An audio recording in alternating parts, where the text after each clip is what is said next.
Hello and welcome to Business Daily on Trust Elevation, reaching from Abuja, Nigeria's capital. I am Chiamaka Nwafo.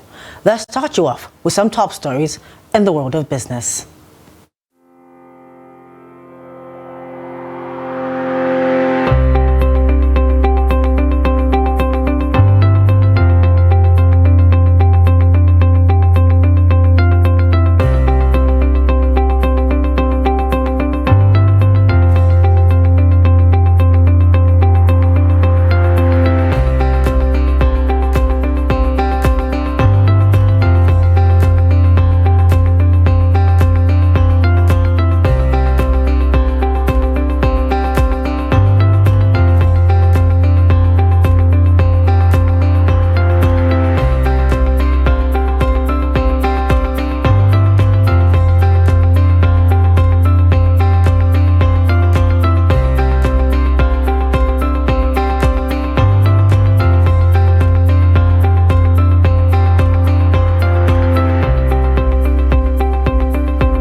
Welcome back. Thanks for staying with us on Business Daily here at Trust TV in Abuja, Nigeria's capital. Now let's go to our stock market.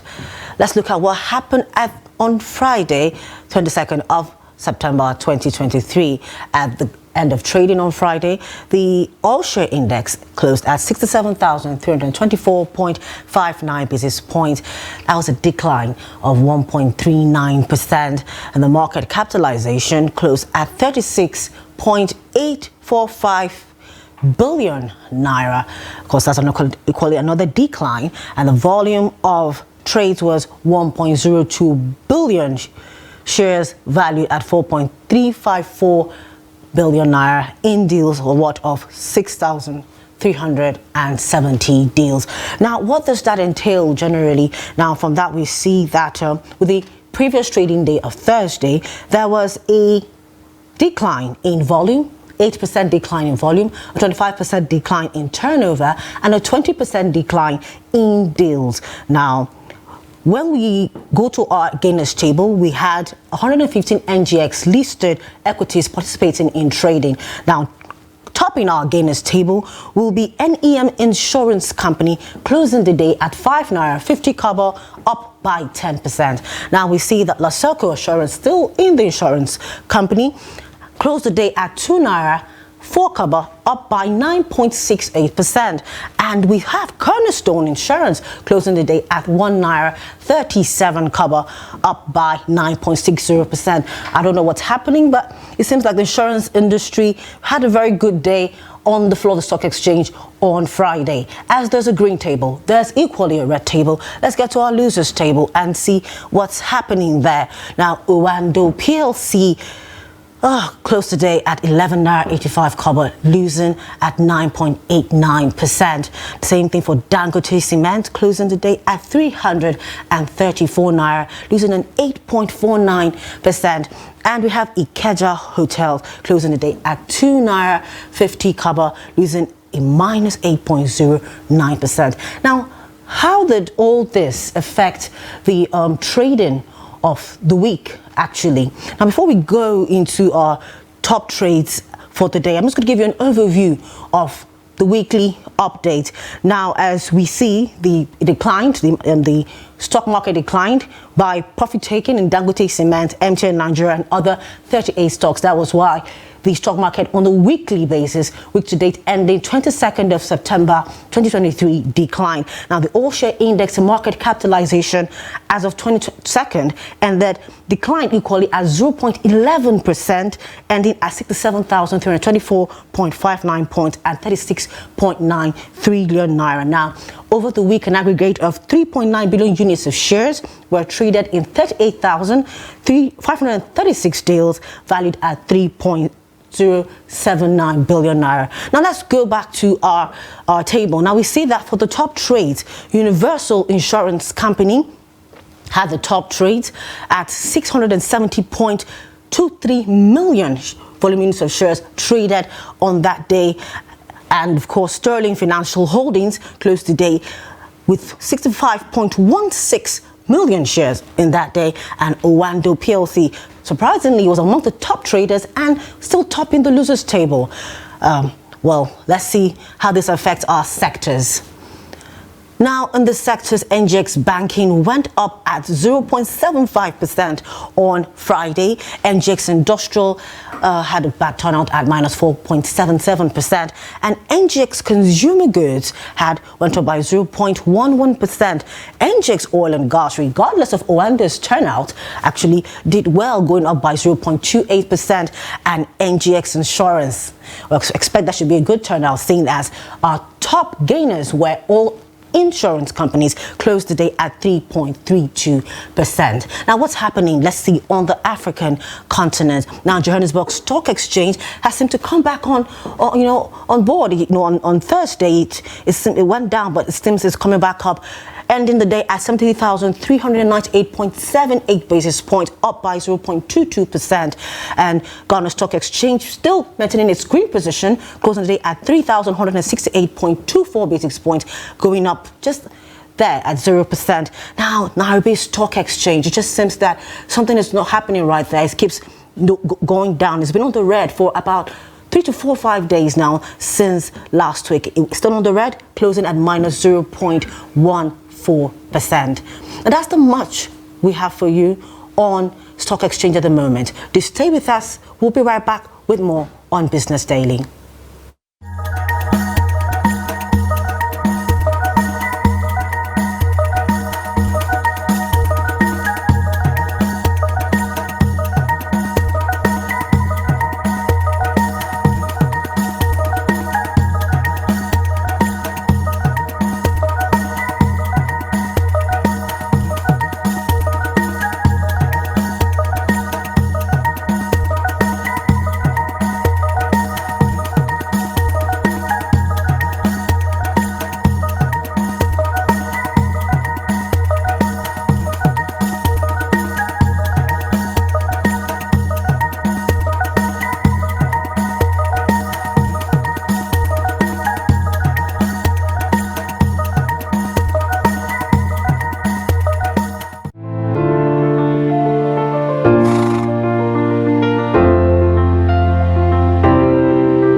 Welcome back. Thanks for staying with us on Business Daily, reaching you on Trust TV from Abuja, Nigeria's capital. Now, the World Bank just approved a fresh 700 million Naira loan for Nigeria, and this is to do something called Adolescent Girls Initiative for Rolling and Empowerment Agile. Now, this is the third loan being approved under the new administration of President Bola Tinubu. But before we go into that, let's look at the loans so far that Nigeria is owing as at March 1st, 2023. Now, you can see that list of institutions Nigeria owes as at that time. World Bank only, International Development Association on the World Bank, is 13.84 billion naira. The International Bank for Reconstruction and Development is 13.84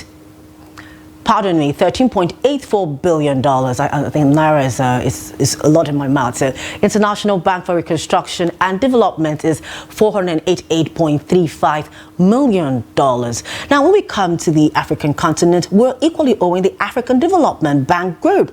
Under that, we're owing the African Development Bank itself $1.57 billion. The Africa Growing Together Fund, $19.97 million. And the African Development Fund, $972.55 million. This is quite large amounts and sums of money. This is reaching into trillions. If we could to convert it, even at the old Naira rate and even the current one, it would be in trillions and trillions of Naira that Nigeria is just owing financial institutions. Now, let's go to countries. Nigeria is owing countries as well. We're owing China. Exim Bank of China, we're owing them $4.34 billion. Now, we're owing France, the Agence Française Development, $593.75 million. We're owing Japan, the Japan International Cooperation Agency, $62.02 million. We're owing India, the Exim Bank of India, $26.64 million, and we're owing Germany, $144.75 million. Now, again, if we do that calculation, that's another trillions of Naira that Nigeria is owing about 5 different countries on its own. That's a large sum. We can see that China is the largest at $4.34 billion. And I know that some of these funds were collected for infrastructure, roads, and all that. Do you understand? The train station and all that. And I know, yes, it's working, but, can we say that they were used fully to their full extent at $4.34 billion? Okay, let's see the other financial institutions that the country, our great country, Nigeria, is owing. We're owing the International Monetary Fund, $3.30 billion. We're owing the Arab Bank for Economic Development in Africa, $5.34 million. The European Development Fund, $37.74 million. The Islamic Development Bank, $144.12 million. And International Fund for Agricultural Development, $272.30 million. Again, these are large sums of money, and when we convert them to our current exchange rate, and even probably the previous one, they will be amounting to trillions and trillions of Naira. Now, some of these monies have been used for, I believe that the International Fund for Agricultural Development was used to maybe help the agricultural sector and, put us right on track. So we're going to go on a short break. And when we come back, we'll be talking with someone in the studio to help us understand the impact of this debt on our economy. Please do stay with us.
Welcome back. Thanks for staying with us. This is Business Daily on Trust Television. Now, earlier on, I was talking about the World Bank loan that was approved for President Tinubu on Friday, $700 million loan. Now, the loan is made for adolescent girls' education. That's an acronym for AGILE, AGILE, which actually means Adolescent Girls Initiative for Learning and Empowerment. Now, this is the third loan since our president was sworn in on the 29th of May 2023, and the first one was approved on June 9, 2023 with a loan of $750 million to boost Nigeria's power sector. The second one was still in June, just 13 days away from June 9th, to a loan of $500 million to help Nigeria drive women's empowerment. These are all from, loan people. Now, I have with me in the studio to further unpack this in a very short time, very limited time that we have, Mr. Joseph Ago. Thank you so much for joining us. Thank you for having me. He's an economic analyst. Now, you've heard me read this out right now. So what exactly is the impact, these loans? And we, I'm sure you heard me listen out the other loans that we already have pending debt to pay. What is the impact of this on our economy?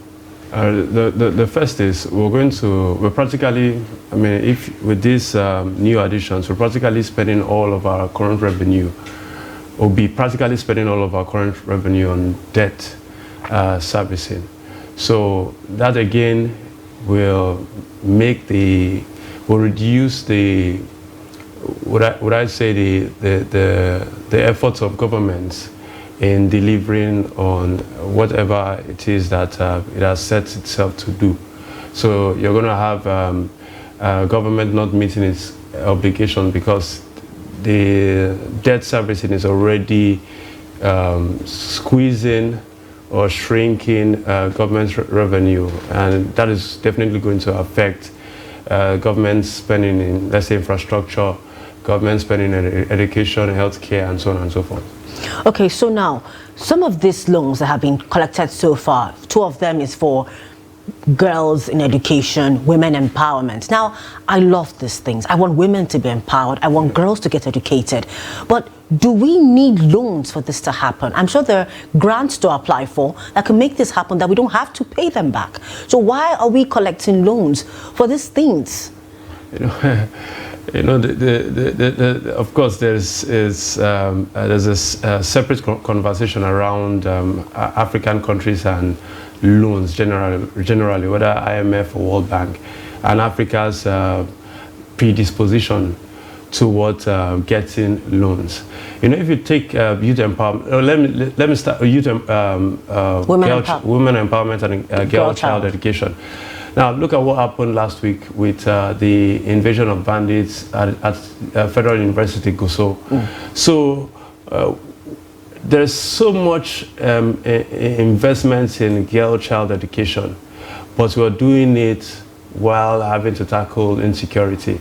And that university was not a girls' university. It was boys' hostel. Sports, So they didn't go to the boys' hostel, they just attacked the girls' hostel because women generally and girls are vulnerable, belong to vulnerable groups. So without tackling insecurity, especially in the northern part of Nigeria, all of these investments will just be throwing, is to a large extent going to be ineffective. So look at the example with Afghanistan. When America invaded Afghanistan, for example, there was so much investment in girl child education in Afghanistan. Yeah, then now that when they rolled back all of those gains and all of those achievements. So if we, as a nation, don't sit down to tackle the problem of insecurity, all of these loans for women empowerment and girl child education will just be... so I think it's safe to say that while we're educating the girl child, while we're educating the girl child, we should equally educate the males, the men, because they're the ones who would now, because we see, if we go back to Afghanistan now, they were the ones that came in and said, no, we're not doing this, we're not doing that. So it's a a co-ed should be it. A co-ed should fight for. Exactly. I know if you look at crime generally, it's a male-dominated industry or sector. Armed robbery, industry. I mean, just for lack of a better word. So it's a male-dominated endeavor or activity. So if we do not really pay attention to the boy child and just make so much investment in the girl child, all of that investment is going to be threatened, I mean, medium and long term. And if we, speaking about loan, look at our power sector. The first loan was for the power sector. The power sector has enjoyed lots and lots of loans in the past. Okay. We have seen grants, we have seen subsidies and so on and so forth. But if we don't tackle corruption in power sector, we'll just be... Thank you so much, Mr. Joseph Algo. I know the time was very short for us. I know you had so much to say to unpack this, but we'll bring you in some other time. Thank you so much for staying with us. This is the much we have for you on Business Daily today. We'll be here same time tomorrow, same place, Trust Television, reaching from Abuja, Nigeria's capital. Before we go, don't forget to follow us on all our social media handles and platforms and watch more of these programs and our news on our YouTube live stream. I am Chiamaka Nwafo. Stay safe, spend wisely.